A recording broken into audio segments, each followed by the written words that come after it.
በስመ አብ ወወልድ ወመንፈስ ቅዱስ አሐዱ አምላክ አሜን።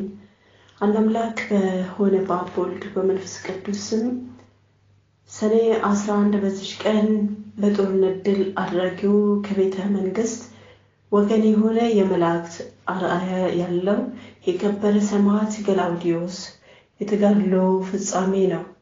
ይህ ቅዱስ ምድራዊ መንግስትና የዚህን ዓለም ክብር የናቀ ነበረ። መልካም ገድልንም ተካደለ።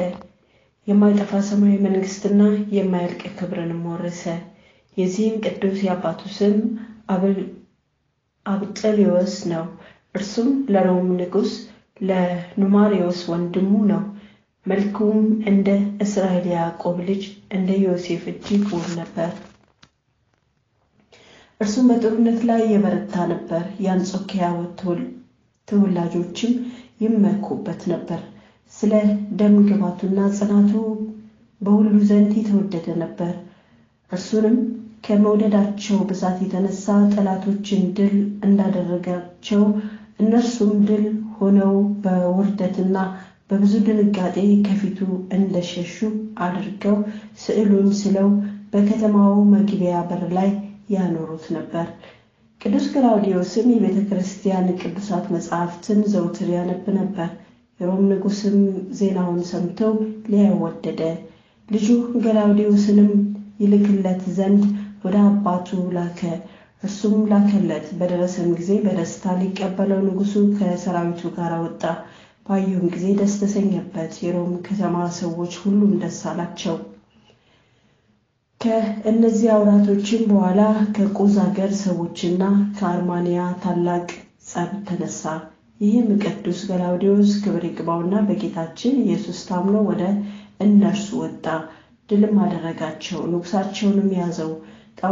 ጣዖቶቻቸውንም ሰበራቸው። ከዚህም በኋላ ወደ አንጾኪያ ተመለሰ። ዲዮቅልጥያኖስም የክብር ባለቤት ጌታችን ኢየሱስ ክርስቶስን ክዶ አምልኮ ጣዖትን ባጸና ጊዜ እጅግ አዘነ። ፊቅጦር የሚባል የሄርማኖስ ልጅ ወዳጅ ነበረው። ሁልጊዜም የመጽሐፍትን ቃል ይሰሙ ነበር። ስለ ነፍሳቸውም ድህነት ያነቡ ነበር።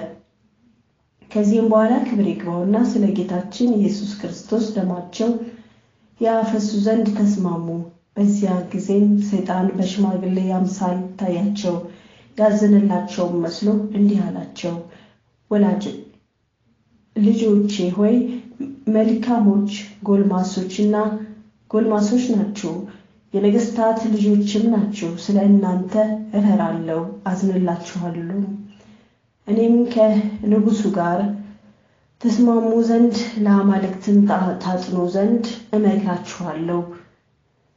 ሲያዛችሁም ትእዛዙን አትተላለፉ።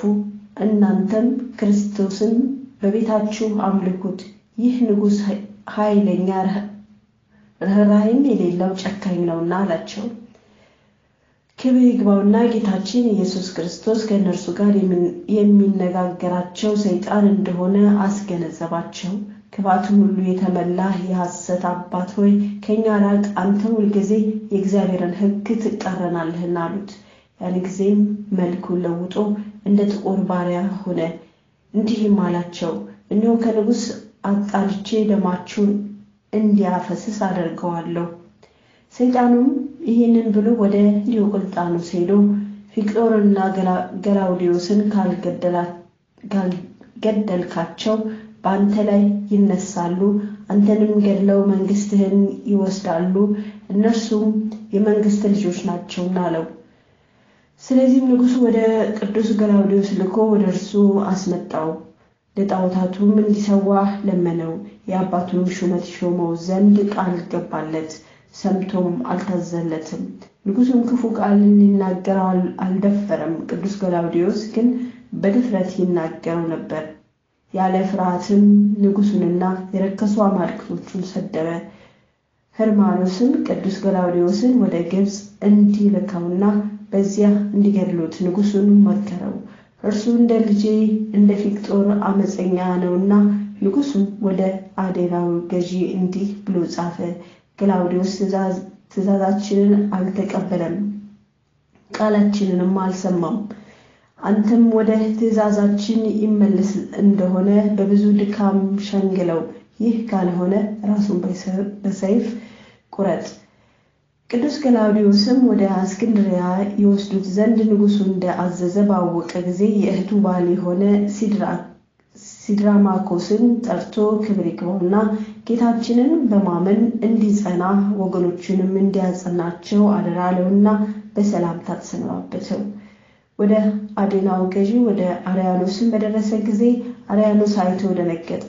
ተነስቶም እጁን ሳመው፣ እንዲህም ብሎ ለመነው፣ ጌታዬ ገላውዴዎስ ሆይ ይህን ሥራ አትስራ፣ የንጉሡንም ትእዛዝ አትተላለፍ። ቅዱስ ገላውዴዎስም እንዲህ ሲል መለሰለት፣ ንጉሥ ያዘዘህን ልትፈጽም እንጂ በነገርህ ልታስተኝ አልተላኩም አለው። መኮንኑም እስከሚቆጣ ድረስ እንዲህ እርስ በርሳቸው ይነጋገሩ ነበር። በመኮንኑም እጅ ጦር ነበረ። ቅዱስ ገላውዴዎስንም ወጋው፣ ነፍሱንም ክብር ይግባውና በጌታችን እጅ ሰጠ። በመንግሥተ ሰማያትም የሰማዕትነት አክሊልን ተቀበለ። ምዕመናንም መጥተው የቅዱስ ገላውዴዎስን ሥጋ ወሰዱ፣ በመልካም አገናነዝም ገነዙት። ከቅዱስ ቪክጦር ሥጋ ጋርም በሳጥን ውስጥ አኖሩት። የስደቱም ዘመን እስከሚፈጸም ጠበቁት። ከዚህ በኋላም የቅዱስ ቪክጦር እናት ቅድስት ሶፊያ ወደ አዴናው አገር መጣች። የቅዱሳን ገላውዴዎስንና የቪክጦርን ሥጋቸውንም ወስዳ ወደ አንጾኪያ ደረሰች። የቅዱስ ገላውዴዎስ ሥጋ አስዩጥ በሚባል አገር ይኖራል የሚል አለ። ለእግዚአብሔር ምስጋና ይሁን። እኛንም በዚህ መስተጋደል ጸሎት ይማረን፣ በረከቱም ከኛ ጋር ትኑር ለዘላለሙ አሜን። በዚህችም ዕለት በመድኃኒታችን በኢየሱስ ክርስቶስ ስም በእስክንድርያ ከተማ የተሰራች የአርባው ሰማዕታት ቅዳሴ ቤተክርስቲያንና የእስክንድርያው ሊቀ ጳጳሳት የቅዱስ ክርዳኑ መታሰቢያ ነው። በረከታቸው ከኛ ጋር ለዘላለም ትኑር አሜን። ሰኔ 11 ቀን የሚከበሩ ዓመታዊ ቅዱሳን በዓላት 1 ማር ገላውዴዎስ ሰማዕት፣ ሕይወቱ መላእክትን የመሰለ። 2 1088 ሰማዕታት የቅዱስ ገላውዴዎስ ማህበር። 3 አባ ክርዳኑ ሊቀ ጳጳሳት። 5 እናታችን ቅድስት ክርስቶስ ክብራ ኢትዮጵያዊት የአቡነ በጸሎተ ሚካኤል እህት። 5 የጌታችን ኢየሱስ ክርስቶስ ቅዳሴ ቤቱ ግልጽ። ወርሃዊ በዓላት 1 ቅዱስ ያሬድ ካህን፣ 2 ቅዱስ ፋሲለደስ ሰማዕት፣ 3 ብፁዓን ኢያቄም እና ሐና፣ 4 አቡነ ሐራ ድንግል ጻድቅ። የጭንቀት ቀን ሳይመጣ በጉብዝና ወራት ፈጣሪን አስብ፣ ደስ አያሰኙም የምትላቸውም ዓመታት ሳይደርሱ ፀሐይ ጨረቃና ከዋክብትም ሳይጨልሙ አፈርም ወደ ነበረበት ምድር ሳይመለስ ነፍስም ወደ ሰጠው ወደ እግዚአብሔር ሳይመለስ ፈጣሪህን አስብ። ሰባኪው አለ ሁሉ ከንቱ የከንቱ ከንቱ ነው። መጽሐፈ መክብብ ምዕራፍ 12 ከቁጥር 1 እስከ 9። ስለ ቃሉ የቃሉ ባለቤት ልዑል እግዚአብሔር ስሙ ከአጽናፍ አጽናፍ ዘወትር የተመሰገነ ይሁን። የቅዱሳኑ ረድኤት በረከት አይለየን። ወስብሐት ለእግዚአብሔር።